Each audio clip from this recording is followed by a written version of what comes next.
دیندارو، سب سے پیشتر ہمارے آقا نامدار امام زمان مالک دو جہان نور خدا بن برحق نور مولانا شاہ کریم الحسینی حاضر امام کے مبارک نام پہ صلوات پڑھیے۔ اللہم صلی علی محمد و آل محمد۔ دیندارو، ہمارے مذہبی رسومات یا مذہبی مناسک کے بارے میں جیسا کہ آپ کو بتایا گیا 4 حصوں میں آپ کے سامنے واعظ پیش کیا جائے گا، جس میں سے آج چند وہ بنیادی چیزیں کہ جن پر ان مذہبی مناسک کا دار و مدار ہے، یا ہماری وہ رسومات وہ مناسک کہ جو ہمارے طریقے میں بنیادی حیثیت رکھتے ہیں، ان کے بارے میں بات کی جائے گی۔ اس سے پیشتر ہم ذرا یہ دیکھیں دینداروں کے مذہبی رسومات یا مناسک کیا ہے۔ پہلے تو آپ دیکھ رہے ہیں کہ میں 2 الفاظ آپ کے سامنے استعمال کر رہا ہوں، ایک رسومات ہے اور دوسرا مناسک ہے۔ رسومات ایک مروجہ لفظ ہے جو عام طور پہ ہم استعمال کرتے رہے ہیں، لیکن جو مذہبی اعمال ہے اس کے معنی کو لفظ رسم یا رسومات صحیح طریقے سے ریپریزنٹ نہیں کرتا ہے۔ رسم و رواج بے معنی بھی ہوتے ہیں اور بامعنی بھی ہو سکتے ہیں۔ شادی بیاہ کے موقع پہ آپ دیکھتے ہیں کتنی خرافات ہوتی ہیں، کتنی فضول قسم کی رسمیں ہوتی ہیں۔ آپ انہیں رسم تو کہہ سکتے، لیکن آپ کرتے ہوئے خود بھی دیکھتے ہوں گے اس کے پیچھے کوئی معنی نہیں ہوتے ہیں۔ تو رسومات وہ ہوتے ہیں جو معنی رکھیں نہ بھی رکھیں، لیکن جو دینی اعمال انجام دیے جاتے ہیں ان کے لیے جو بہتر لفظ استعمال ہوتا ہے وہ منسک یا مناسک ہے۔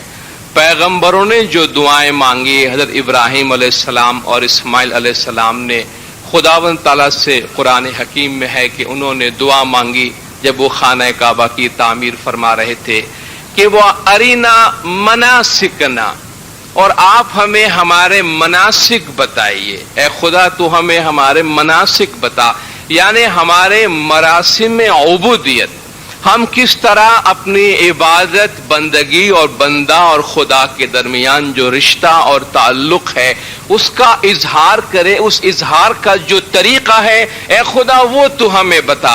اور اس کے لیے لفظ استعمال کیا گیا مناسکنا، جس کا سنگولر ہے منسک۔ خدا خود قرآن میں فرماتا ہے کہ ہر امت کے لیے ہم نے منسک بنا دیے ہیں جس پر وہ عمل کرتے ہیں، یعنی عمل کرنے کا راستہ یا طریقہ۔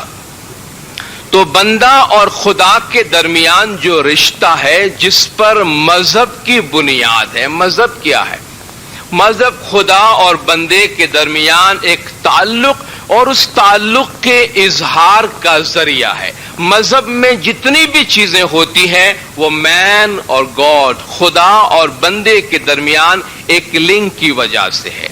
اور چونکہ خداوند تعالیٰ انسان کے ظاہری حواس بلکہ باطنی وہم و گمان سے بھی بالاتر ہے، تو اس تک کمیونیکیٹ کرنے کے لیے انسان کے پاس وہ ذرائع نہیں ہے کہ جس سے وہ براہ راست اسی طرح کمیونیکیٹ کرے جس طرح وہ آپس میں کرتا ہے۔ تو اس کمیونیکیشن کے لیے اسے کچھ علامتیں دی جاتی ہیں، سمبولک لینگویجز ہوتے ہیں جن کے اظہار کے ذریعہ وہ اپنے اندر یہ سکون محسوس کرتا ہے کہ میں نے اپنے جذبات، اپنے احساسات، اپنے خیالات اور جو کچھ میں خدا کے حضور میں پیش کرنا چاہتا ہوں اس کا میں اظہار کر چکا ہوں یا کر سکتا ہوں۔ تو یہ مذہبی رسومات یا مذہبی مناسک ہے۔ مذہبی مناسک کے 2 پہلو ہیں۔ جس طرح وجود انسانی ہے، ہمارا وجود 2 چیزوں پہ قائم ہے، ایک ہمارا باطن ہے، دوسرا ہمارا ظاہر ہے، اور ہمارے ظاہر کا قیام ہمارے باطن پہ ہے۔ یعنی ہمارا جو باطن ہے وہ ہماری روح ہے، ہمارا ظاہر ہمارا جسم ہے۔ اگر ہمارے جسم سے روح نکال دی جائے تو جسم بھی بیکار ہو کے گر جاتا ہے اور اس سے دفن کر دیا جاتا ہے، یہ کہتے ہوئے کہ اب یہ اس دنیا میں رہنے کے قابل نہیں ہے۔ بالکل اسی طریقے سے مذہب میں دو چیزیں ہیں، ایک مذہب کا ظاہر ہے جو مذہبی اعمال یا مراسم ہے، دوسرا مذہب کا باطن ہے جو ایمان ہے۔ قرآن حکیم میں خداوند تعالیٰ بارہا اس کی جانب اشارہ فرماتا ہے کہ ان الذین آمنوا وعملوا الصالحات، جو لوگ ایمان لے آئے اور جنہوں نے نیک اعمال انجام دیے، تو نیک اعمال کے ذریعے ایمان کی تصدیق کا اعلان کیا جاتا ہے۔ تو دین میں بھی ایمان اور عمل دو چیزیں ہیں۔ عمل کے ذریعہ ایمان کا اظہار ہوتا ہے، ایمان کے بغیر عمل فرسودہ ہو جاتا ہے۔ تو جو اعمال جو مناسک ہم انجام دیتے ہیں اس کی ایک روح ہے، اور وہ روح یہ ہے کہ اس کے اندر جو میننگ ہے، جو معنی ہے، جو باطن ہے، اس کو سمجھا جائے اور حاصل کیا جائے۔ اس کے سمجھے اور حاصل کیے بغیر محض اعمال کا انجام دینا، مناسک یا مراسم کا انجام دینا، ایسا ہی ہے جیسے روح کے بغیر مردہ جسم۔ اس لیے آپ دیکھتے ہوں گے بہت سے مذاہب میں اعمال مراسم تو رہ گئے ہیں، لیکن اس کے اندر جو ایمان ہے، جو روح ہے، اسپرٹ ہے، وہ ختم ہو جاتی ہے۔ اور جب اسپرٹ ختم ہو گئی تو آپ نے دیکھا لوگ اپنے دین سے، اپنے مذہب سے بیزار ہو جاتے، کیونکہ مردہ چیز کے پاس کوئی نہیں رہنا چاہتا۔ اس لیے سرکار مولانا حاضر امام شاہ کریم الحسینی صلوات اللہ علیہ مولا نے بارہا اپنے فرمان میں یہ زور دیا ہے کہ معنی ہمارے طریقے کی بنیاد ہے، ہمارے طریقے میں میننگ کی بڑی اہمیت ہے۔ ہم کوئی ایسی بات نہیں کہتے ہیں، نہ کوئی ایسا جملہ ادا کرتے ہیں، نہ کوئی ایسا عمل کرتے ہیں کہ جس کے معنی کا ہمیں علم نہ ہو۔ یعنی اس کا علم ہمیں ہونا چاہیے تاکہ ہمیں پتا چلے ہم کیا کہہ رہے ہیں۔ دعا کے بارے میں مولا کا فرمان ہے، تم دعا پڑھو تو تمہیں معلوم ہونا چاہیے کہ اس کے معنی کیا ہے، تاکہ تم کو پتا چلے کہ تم کیا بولتے ہو۔ اسی طرح جو ہم مذہبی مناسک انجام دیتے ہیں، ایک ایک رسم میں، ایک ایک منسک میں معنی ہے، میسج ہے، اور ان تمام اعمال کا جو مقصد ہے وہ اس رسم کو یا اس منسک کو اسی طرح محض انجام دینے میں نہیں ہے، بلکہ انجام دے کر اسے مقصد کو حاصل کرنے میں ہے۔ مثلا جب ہم مکھی کامڑیا صاحبان کے پاس دعا کرانے کے لیے جاتے ہیں تو آپ دیکھتے ہیں کہ وہاں دو چیزیں ہوتی ہیں۔ ایک تو ہم اپنے گناہوں کی معافی کے لیے ایک طریقہ اپناتے ہیں۔ ہمیں بتایا گیا کہ جب تم گتمائے جماعت میں جب تم آتے ہو تو گتمائے جائی توبہ توبہ پکارو پوتانا گنانی بخشامنی کراؤ۔ جماعت میں جاؤ تو توبہ توبہ پکارو اور اپنے گناہوں کی معافی مانگو۔ تو ہم ہاتھ جوڑ کر، یہ ایک طریقہ ہے، ہم نے ہاتھوں کا استعمال کیا جس میں ایک میسج ہے کہ ہم اپنے آپ کو سرنڈر کرتے ہیں، ہم نے اپنے اختیارات ختم کر دیے، ہاتھ جوڑ دیا، یعنی ہماری آزادی اب ختم ہے، اب یہ بندہ گنہگار ہو کے آپ کے سامنے آیا ہے۔ ایک ہم نے یہ ایک جیسچر استعمال کیا، پھر کچھ کلمات کہے کہ توبو توبو تقصیردار بندو سرتا پا گنہگار۔ توبہ کرتا ہے یہ پر تقصیر بندہ جو سر سے لے کے پاؤں تک گنہگار ہے اور معافی مانگنے کے لیے جاتا ہے، اور اس کو جواب دیا جاتا ہے کہ علی اللہ نیت مراد قبول کرے، مولا آپ کی نیت قبول کرے۔ یہ اس کا جسم ہے، یہ دعا کرانے کی باڈی ہے۔ مقصد کیا ہے؟ ہم گنہگار ہیں اس کا ہم اقرار کریں اور اپنے گناہوں کی معافی حاصل کریں۔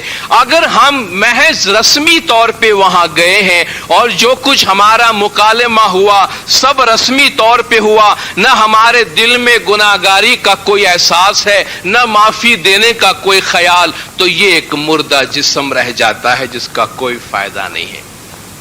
اس کا فائدہ اس وقت ہے کہ جب ہم دعا کرا کے فارغ ہو تو محسوس کرے ہمارے گناہ بخش دیے گئے ہیں، میں سر سے لے کے پاؤں تک پاک و پاکیزہ ہو گیا ہوں، اب میں مولا کے اس نورانی گھر سے روحانی فیض حاصل کر کے یہاں سے جاؤں گا۔ یہ میں نے ایک مثال آپ کو دی کہ مذہب کے اندر جو اعمال انجام دیتے ہیں اس کا ایک جسم ہوتا ہے، اس کی ایک روح ہوتی ہے۔ آب شفا ہم پیتے ہیں، مولا کی برکت کا پانی ہے، پانی میں شفا ہے، پانی میں سیرابی ہے، پانی میں زندگی ہے، اسے ہم مولا کے امر کے مطابق پیتے ہیں، لیکن اس کے پینے کے ساتھ مولا کی جو دعا و برکات وابستہ ہے وہ ہمارے وجود میں سرایت کر جانا چاہیے۔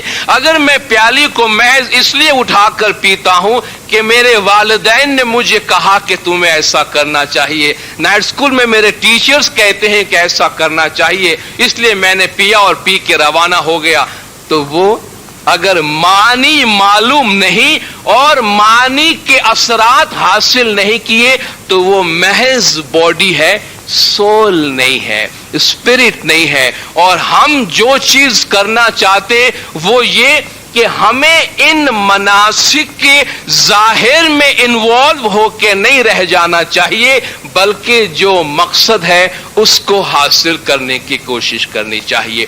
تو جب بھی ہم مناسک کی بات کریں، جب بھی مناسک کے بارے میں غور کریں، مناسک پہ عمل کریں، تو ہماری نگاہ معنی پہ ہونی چاہیے کہ آیا معنی کو ہم نے سمجھا اور اس کو اپنے دل میں اتارا یا نہیں۔ اس لیے مولا ہمارے مذہبی مناسک کو ہمارے طریقے کی، ہمارے مذہب کی ریڑھ کی ہڈی قرار دیتے ہیں، اور اس کے مطالعے کے لیے، اس کی سمجھ کے لیے مولا 3 بنیادی باتیں فرماتے ہیں۔ سرکار کا تعلیقہ آپ کے سامنے پڑھ کے سناتا ہوں، جو 25 ستمبر 1964 کا مولا کا تعلیقہ ہے، اسماعیل ایسوسی ایشن برائے انڈیا کی پریزیڈنٹ کو، جو ہمارے مذہبی مناسک کو ڈسکس کرنے کے لیے انہوں نے ایک ورکشاپ بلایا تھا، اس کو مولا نے تعلیقہ بھیجا۔